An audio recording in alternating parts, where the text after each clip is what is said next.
Pada abad keempat, Gereja Kristus sedang bergulat dengan badai besar, Arianisme, sebuah ajaran sesat yang menyangkal keilahian Yesus Kristus.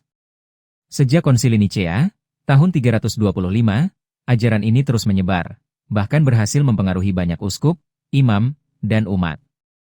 Dunia Kristen saat itu penuh dengan pertikaian teologis, perebutan pengaruh politik, dan perpecahan internal. Di tengah gejolak itu, pada 1 Oktober 366, seorang imam asal keluarga Spanyol, di Roma, Damasus, dipilih menjadi paus, menggantikan Paus Liberius. Pemilihannya tidak berjalan mulus. Kelompok lawan mendukung Ursinus, seorang tokoh Arian, sehingga terjadi konflik berdarah di Roma. Namun, Damasus tampil sebagai sosok yang tegas, cakap, dan suci, siap memimpin gereja di masa paling genting. Kekaisaran Romawi pada masa itu dipimpin oleh Kaisar Valentinianus I yang menjabat antara 364 hingga 375, seorang penguasa yang relatif toleran terhadap gereja, tetapi harus menjaga keseimbangan politik antara Roma dan Konstantinopel. Gereja sendiri masih mencari bentuk kepemimpinan yang jelas.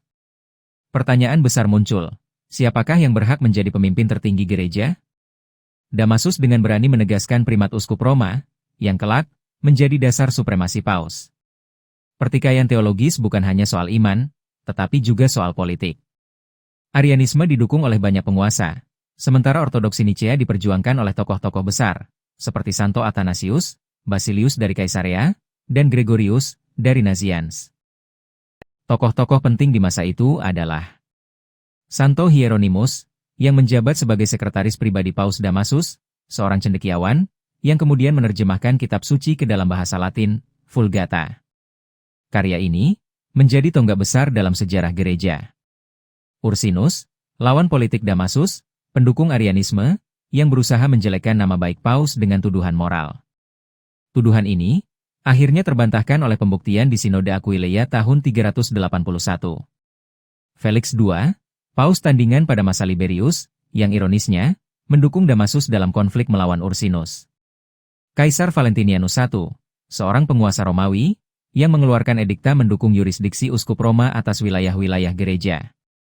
Para bapak gereja, Ambrosius dari Milan, Gregorius dari Nyssasa, Basilius, dan Gregorius dari Nazianz, yang bersama Damasus, memperkokoh ajaran ortodoks dalam melawan berbagai bid'ah. Mari kita menilik perjuangan Damasus di masa itu. Damasus tidak hanya melawan Arianisme. Ia juga menentang ajaran sesat Apollinarianisme, ajaran yang menyangkal tidak hanya keilahian Kristus tetapi juga kemanusiaannya. Menentang ajaran sesat Macedonianisme, ajaran yang merendahkan martabat Roh Kudus, yang menyatakan bahwa Roh Kudus lebih rendah derajatnya daripada Putra. Juga menentang ajaran sesat Manikeisme, yang disebarkan melalui tokoh Priscillian dari Spanyol. Dengan bijaksana, ia menegaskan keputusan Konsili Konstantinopel pertama tahun 381, memperkuat ajaran iman yang benar. Ia juga membuka kembali katakombe Roma, memberi semangat bagi para peziarah, dan menulis inskripsi indah dalam bahasa Latin untuk menghormati para martir. Warisan terbesar Damasus adalah Kanon Kitab Suci, yang disusun bersama Santo Hieronymus, dan diterima dalam Konsili Roma tahun 382.